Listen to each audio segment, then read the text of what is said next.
एक छोटे से गांव में जहां मिट्टी के घर लंबी कतारों में खड़े थे, एक प्यारा 10 साल का लड़का रहता था जिसका नाम अयान था। उसका परिवार बहुत गरीब था, लेकिन उसके माता पिता उसे बहुत प्यार करते थे। उसके पिता सारा दिन खेतों में मेहनत करते और उसकी माँ दूसरों के घरों में बर्तन मांजती थी। अयान हमेशा अपने माता पिता की मदद करना चाहता था, लेकिन वह बहुत छोटा था और उसे नहीं पता था कि जिंदगी कितनी कठिन हो सकती है। वह पढ़ लिख कर एक महान इंसान बनने का सपना देखता था, लेकिन गरीबी ने उसके सपनों को भारी जंजीरों से बांध रखा था।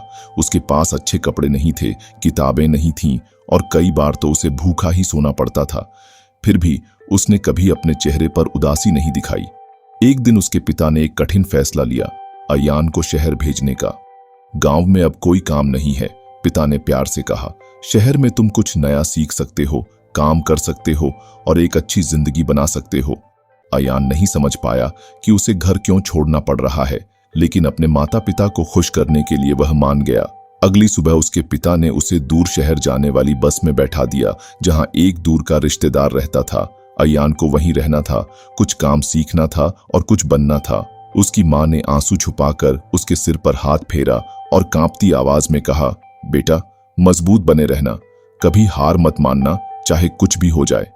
बस की खिड़की से बाहर देखते हुए अयान ने अपना गांव, पेड़, मिट्टी के घर, सब कुछ पीछे छूटता देखा।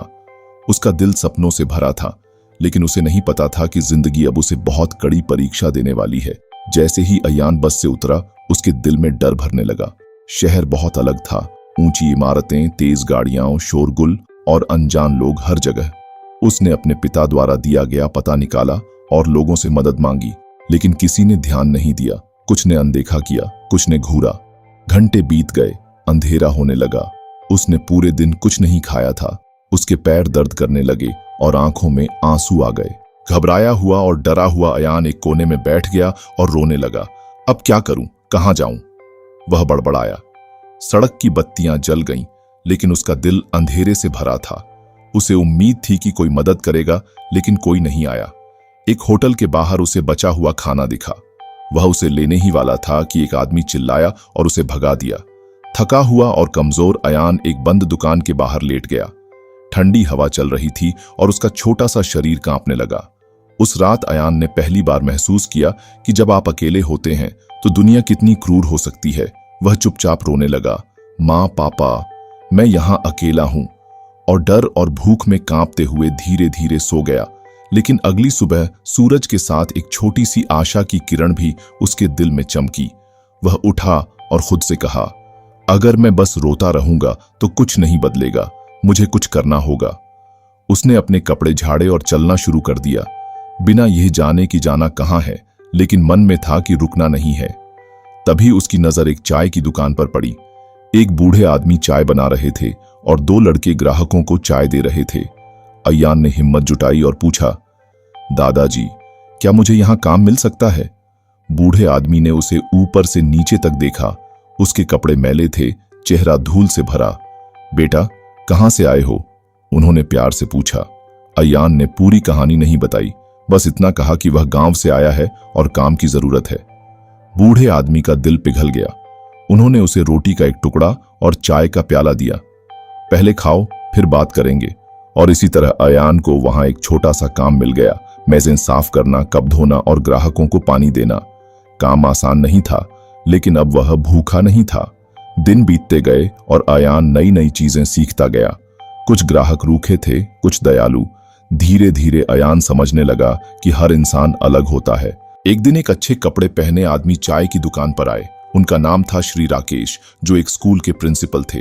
उन्होंने अयान को मेहनत करते और सबके साथ विनम्रता से पेश आते देखा। बेटा, तुम स्कूल क्यों नहीं जाते? राकेश जी ने पूछा। अयान ने नजरें झुका लीं और कहा, सर, मेरे पास पैसे नहीं हैं। राकेश जी भावुक हो गए। उन्होंने बूढ़े चाय वाले से कहा, इस बच्चे में हुनर है, इसे पढ़ना चाहिए। मैं इसे अपने स्कूल में दाखिला दिलवाऊंगा। बूढ़े आदमी ने मुस्कुराते हुए सिर हिलाया। जाओ बेटा, अपना भविष्य लिखो। अयान ने स्कूल जाना शुरू किया। शाम को वह अब भी चाय की दुकान में मदद करता था। धीरे धीरे वह पढ़ाई में बेहतर होता गया। हर संघर्ष ने उसे मजबूत बनाया, हर असफलता ने उसे कुछ नया सिखाया। साल बीत गए। अयान स्कूल का सबसे होशियार छात्र बन गया। उसे स्कॉलरशिप मिली और वह कॉलेज चला गया। वही अयान जो कभी सड़कों पर अकेला रोया था, अब एक बड़ी कंपनी में काम करने वाला सफल आदमी बन चुका था। लेकिन उसने अपना अतीत नहीं भुलाया। वह उसी चाय की दुकान पर लौट आया जहां उसने कभी काम किया था। अब वह बूढ़ा आदमी बहुत बूढ़ा हो चुका था। जब उसने अयान को सूट में देखा, उसकी आंखों में आंसू आ गए। दादाजी, अयान ने उनका हाथ पकड़ते हुए कहा, अब आप काम नहीं करेंगे। मैंने आपके लिए एक नया घर खरीदा है। अब आप आराम करेंगे। फिर अयान अपने गांव लौटा और अपने माता पिता को गले लगा लिया। उनकी आंखों में खुशी के आंसू थे। कोई फर्क नहीं पड़ता कि जिंदगी कितनी कठिन हो जाए, हार कभी नहीं माननी चाहिए। कभी कभी जिंदगी हमें तोड़ने की कोशिश करती है, लेकिन असली ताकत वही होती है जो हमारे अंदर होती है। अगर हम धैर्य रखें और मेहनत करते रहें तो हम अपना भविष्य बदल सकते हैं। संघर्ष हमें मजबूत बनाते हैं, गलतियां हमें सिखाती हैं और हर चुनौती हमें सफलता के लिए तैयार करती है। दुनिया चाहे जितनी भी कठोर हो, अगर हम खुद के सहारा बन जाएं और सीखने की चाह बनाए रखें तो हमें कोई नहीं रोक सकता।